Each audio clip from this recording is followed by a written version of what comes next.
Good afternoon and welcome to the International Built Environment Week 2020.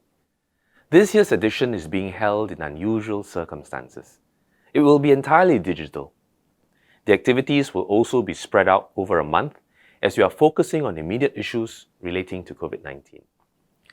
While we cannot meet face-to-face, the silver lining is that going digital has allowed us to reach out to many more people in many cities and countries. Now, many built environment companies, and in particular our construction companies, have been hit very hard by COVID-19 in Singapore and around the world.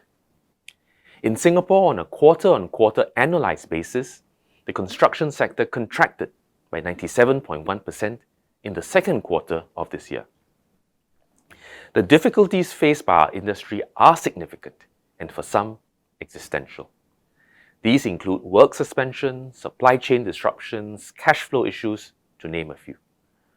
With the constant threat of a resurgence of infection looming over us, restarting work has also been a challenge, with workers under quarantine, worksite practices requiring redesign, and payments being delayed. We've therefore had to have a constant dialogue and adopt a much more collaborative approach between government, trade associations and firms in our sector. Now, all the more so, since we are all in uncharted terrain. We have organized many webinars, online clinics and site visits to take in your feedback and to better understand the issues on the ground. BCA and other government agencies are leaning forward and working with you and your industry associations. For example, the Singapore Contractors Association Limited, the Specialist Trade Alliance of Singapore, and the Real Estate Developers Association of Singapore to find practical solutions to address restart issues. For example, we've taken in your feedback and introduced more flexibility in the COVID-safe restart criteria so that you can restart work quickly and safely. We have also made information more accessible to you and easier to navigate. BCA now functions as the one-stop shop front for all construction restart matters. We have restart support centers and disseminated a convenient information packet to help your projects restart. We've also provided financial assistance to help our companies tide through this difficult period. The government has recently extended support for salaries of local employees in the construction sector through the Job Support Scheme until March next year. We've also provided significant waivers and rebates on the foreign worker levy and launched the $1.36 billion construction support package to help you cushion the impact of COVID-19. Together, we've made good progress in restarting work. We completed the testing of workers in all dormitories last month. By mid-August, more than 90% of construction projects were approved for restart.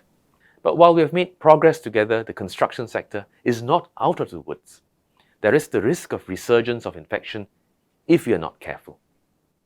There will be ups and downs along the way, progress as well as setbacks. We will need to remain vigilant and continue to ensure compliance with restart requirements. For this, digitalization can help.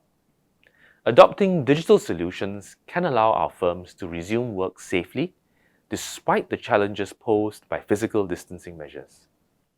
For example, TPS Construction has instituted automated temperature taking and safe entry registration at their worksites. I visited one of their worksites recently and saw how these solutions have allowed them to restart their projects quickly and safely. We have been encouraging our firms to adopt similar solutions to ensure that your worksites remain safe. Now, on this note, I'm glad to announce that we will set aside up to $20 million for the Advanced Digital Solutions Scheme, or ADS. Firms can use ADS solutions, including biometric facial recognition systems, Bluetooth-enabled wearables, and cameras enabled by artificial intelligence to keep your worksites and workers safe.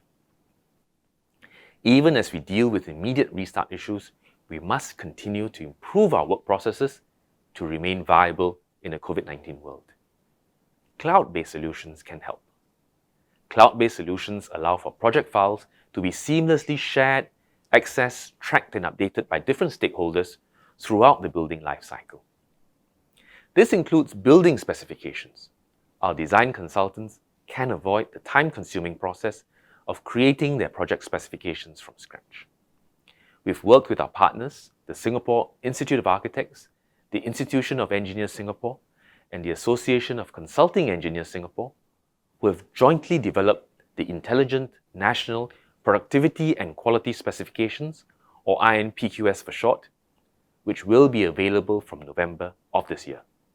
The cloud-based system contains standard templates of project specifications for the industry to adapt and customize for your building projects. We are facing one of the toughest crises our generation has ever seen.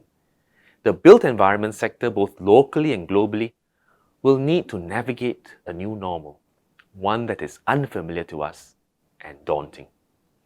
But if we put our minds to it, I believe we can find ways to overcome the challenges ahead and even identify new opportunities.